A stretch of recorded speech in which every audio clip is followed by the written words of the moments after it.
Je ne laisserai personne dire qu'il y a eu du retard sur la prise de décision s'agissant du confinement. Un consensus scientifique et politique s'est formé pour maintenir le premier tour des élections municipales.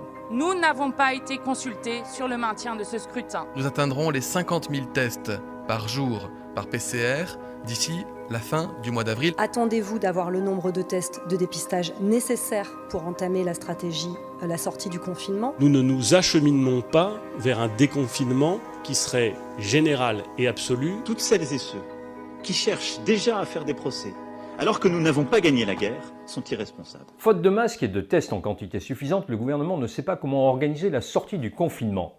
On en parle tout de suite dans le numéro 71 du Petit Coup de Bourbon, depuis la maison confinée du chat, bien sûr. Donnez des nouvelles, prenez des nouvelles, lisez, retrouvez aussi ce sens de l'essentiel.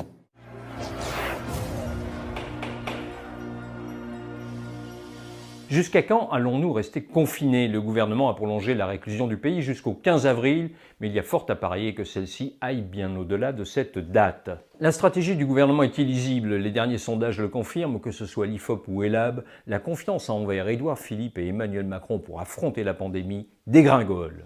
Plus de 15 points perdus en une semaine, un vrai Trafalgar.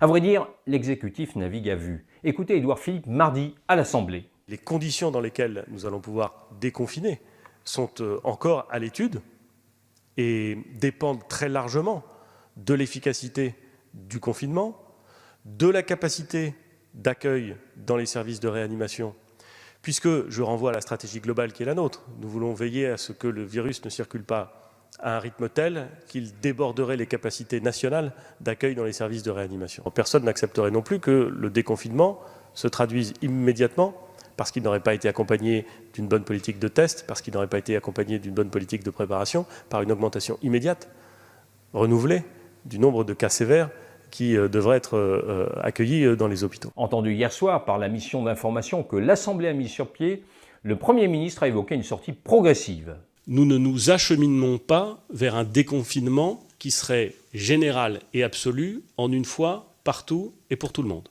3 scénarios sont envisagés par Matignon. Nous avons demandé à plusieurs équipes de travailler sur cette question du déconfinement en étudiant l'opportunité, la faisabilité d'un déconfinement qui serait régionalisé ou d'un déconfinement qui serait sujet à une politique de test, et si oui, laquelle, ou un déconfinement qui serait en fonction, qui sait, de classe d'âge. Le chef du gouvernement évoque une politique de test. Mais la France est-elle en mesure de tester l'ensemble de sa population? Samedi dernier, le ministre de la Santé a fait le point sur la question. Nous atteindrons les 50 000 tests par jour par PCR d'ici la fin du mois d'avril. Les tests par PCR, ce sont les tests avec un écouvillon que l'on glisse dans le nez.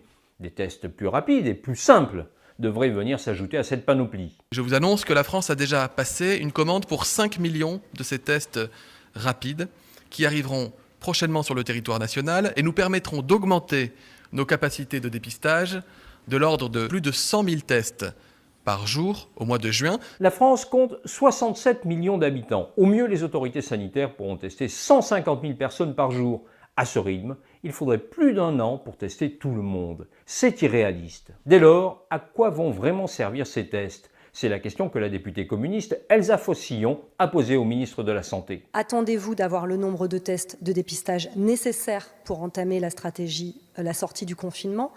Votre objectif est-il encore d'atteindre le seuil de l'immunité de groupe en vous assurant d'ici là de minimiser le nombre de victimes? La réflexion d'Elsa Fossillon est pertinente, car le gouvernement, sans vraiment le dire, et faute de mieux, a opté pour une stratégie d'immunité collective.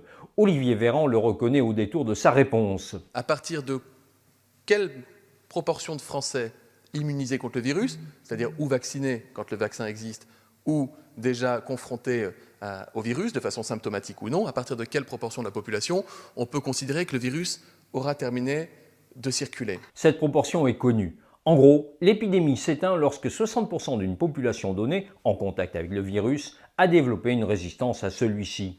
Mais comment déterminer si l'on a atteint cette barre des 60%?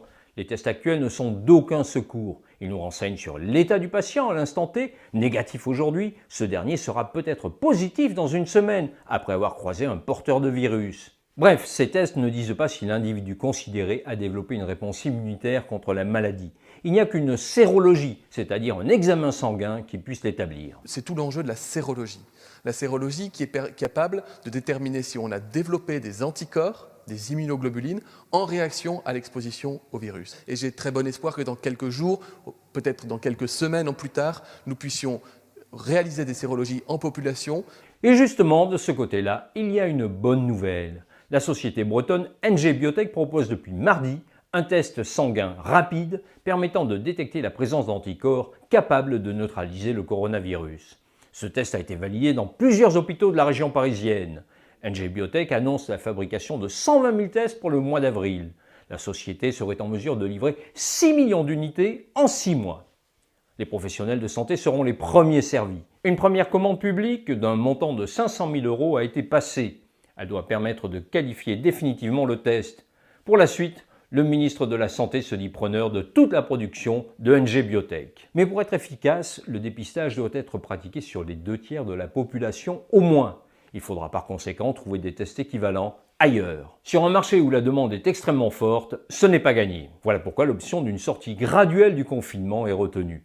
La pénurie de masques nous a conduit au confinement, la pénurie de tests va, à présent, nous y maintenir. Quoi qu'il en soit, cet effort gouvernemental de communication ne rattrapera pas le retard à l'allumage, car il y a eu du retard dans le confinement, quoi qu'en ait dit Édouard Philippe samedi dernier. Chacun pourra apprécier les moments où les gouvernements ont pris cette décision, mais je ne laisserai personne dire qu'il y a eu du retard sur la prise de décision s'agissant du confinement. Pas de retard? Très bien. Reprenons le fil de l'histoire.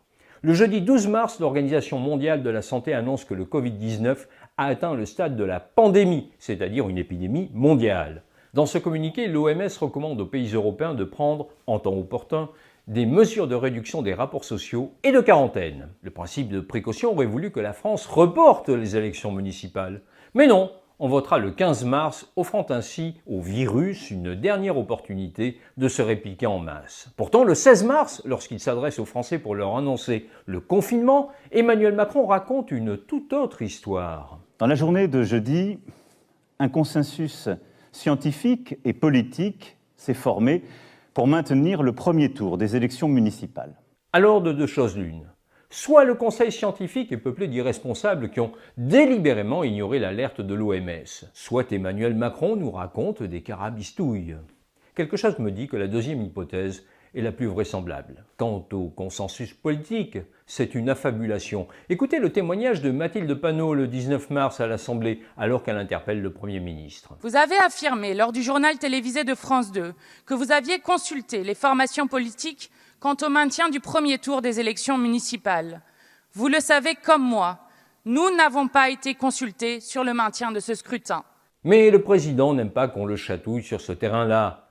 C'était mardi, à Angers, à l'occasion de la visite d'une usine de masques. Toutes celles et ceux qui cherchent déjà à faire des procès, alors que nous n'avons pas gagné la guerre, sont irresponsables. Car le président est au-dessus de ces misérables polémiques. Il parle à l'histoire, il parle au pays. C'est cette France unie à laquelle je crois. C'est cette France unie dont nous avons aujourd'hui ici le visage, mais qui, partout en France, se déploie avec force et qui nous permettra de gagner contre cet ennemi invisible. La France unie, ça me rappelle quelque chose. Ah oui, ça, l'affiche de campagne de François Mitterrand pour l'élection présidentielle de 1988. La France unie en marche. François Mitterrand avait été réélu avec davantage de voix qu'en 1981. Désolé pour la cellule communication de l'Élysée, mais c'est raté. On n'y croit pas. Voilà donc à quoi songe Emmanuel Macron tandis que des milliers de gens meurent dans les hôpitaux et dans les EHPAD. À sa réélection, à la faveur de cette crise. Cet opportunisme est tout simplement indigne.